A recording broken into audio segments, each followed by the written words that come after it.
We discuss the eubacteria, true bacteria remaining features. So now we discuss extensive metabolic diversity of the bacteria. Commonly bacteria show a extensive metabolic diversity in a group. So what are the groups commonly found in bacteria based on energy and carbon source? Based on energy and carbon source, the bacteria mainly divided into four groups. They are photoautotrophs, chemoautotrophs, photoheterotrophs, chemoheterotrophs. What are the groups in bacteria based on carbon and energy source? Four groups. So what are the groups? Photoautotrophs, photoheterotrophs, chemoautotrophs, chemoheterotrophs. Okay. Now we discuss photoautotrophs, carbon source. Photoheterotrophs, carbon and energy source. Chemoheterotrophs, carbon and energy source. Okay. Photoautotrophs. Photoautotrophs, carbon source is atmospheric CO2. Atmospheric CO2 is the main source for the carbon, and energy source for the photoautotrophs is sunlight. Light energy is main source. Okay, photoautotrophs mainly depends on sunlight for energy, and then depends on atmospheric CO2 for getting carbon. So finally, by using these two sources, the photoautotrophs prepared food materials. Particularly, these are getting energy through the sunlight. Next, examples of the photoautotrophs mainly Chromaceum and then Chlorobium. These two are best example to photoautotrophs. Chromaceum and Chlorobium, these two are best example to photoautotrophs.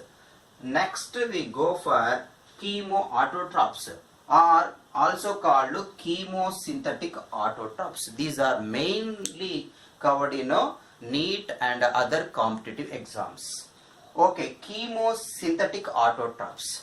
These are mainly getting energy through oxidizing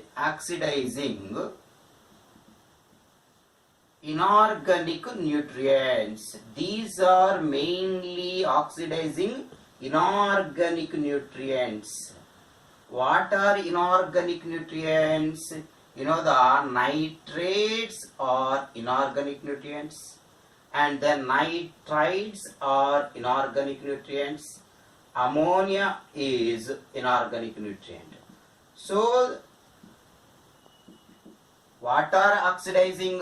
Nitrates, nitrites, ammonia oxidizing by the chemosynthetic autotrophs and getting energy. The energy used to production of ATP by oxidizing the nitrites, nitrates and ammonia. The chemosynthetic autotrophs getting energy. The energy is used to production of ATP. Okay, so now we discuss the chemosynthetic autotrophs, carbon source and then energy source. Okay, what is energy? Energy source is inorganic nutrients. Inorganic nutrients are energy source.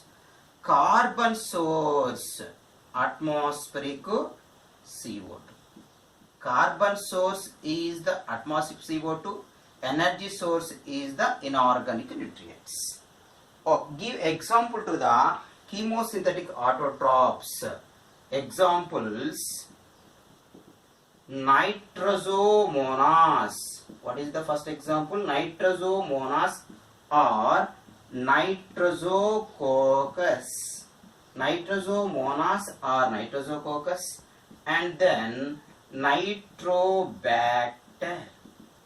Okay, nitrosomonas or nitrosococcus involve oxidation of ammonia. These are mainly involved oxidation of ammonia. Oxidation of ammonia.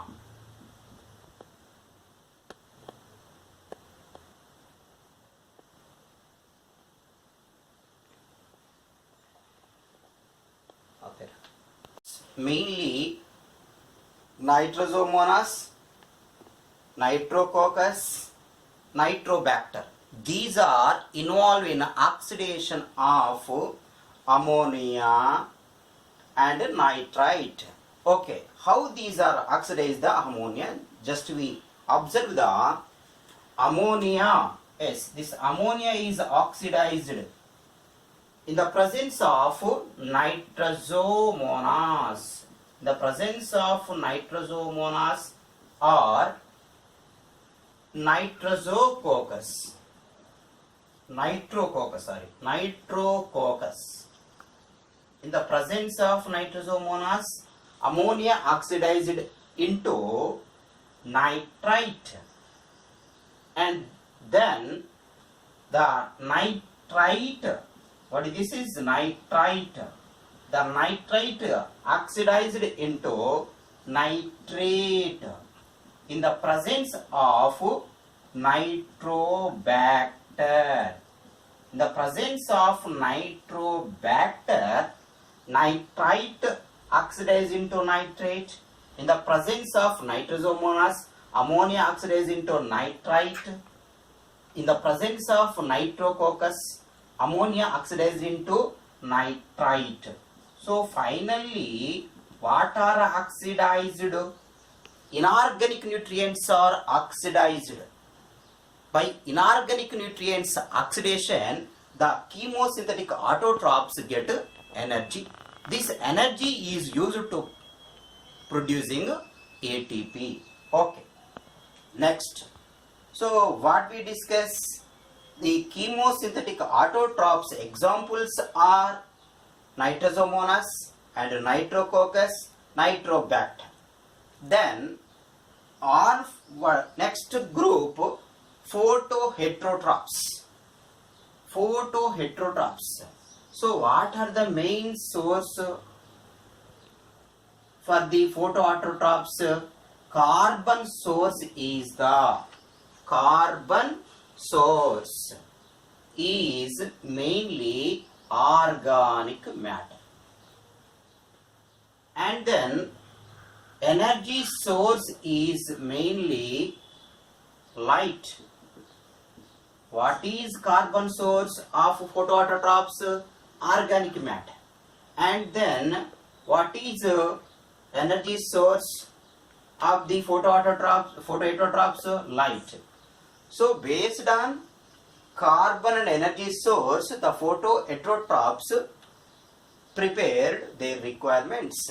Examples: Rhodospirillum and Rhodosudomonas. These two are best example to photoheterotrophs. Next, chemoheterotrophs.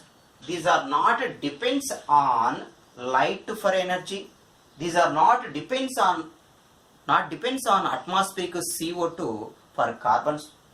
So finally, these are mainly depends on organic matter for getting carbon and energy. So what are commonly depends on completely organic matter for getting energy and carbon? Only chemoheterotrophs. Chemoheterotrophs only depends on organic matter. These chemoheterotrophs mainly categorized into saprophytes and parasites. So saprophytes are decomposers. Saprophytes are decomposers. Majority of the bacteria are heterotrophic bacteria. In heterotrophic bacteria, the Majority of the group is saprophytic group or decomposing group. So majority of the ectotrophic bacteria are decomposers. These are mainly involved in decomposing of the dead organic matter. Example, Bacillus species. And the second group in chemoheterotrophs, parasites. These are commonly depends on other organisms for getting nutrients. These are mainly act as parasites. Examples, Xanthomonas species. So Xanthomonas oryzae is the one of the parasite. Xanthomonas oryzae. So Xanthomonas oryzae commonly cause the blight disease in rice or in paddy. Blight disease in paddy caused by Xanthomonas oryzae. So finally, bacteria also act as harmful organisms. Bacteria commonly affect on human affairs, cause the diseases in human being. Cholera disease caused by the Vibrio cholera, typhoid disease Salmonella typhi, tetanus disease caused by the Clostridium tetani. These are the diseases, human diseases. These human being diseases caused by the bacteria. And then in plants, blight of paddy caused by the Xanthomonas oryzae. And then citrus canker disease caused by the Xanthomonas citri. So these are the plant diseases. So bacteria cause the diseases in animals, in plants, in human beings. And then bacteria, useful aspects. Bacteria mainly is helpful in conversion of milk into curd.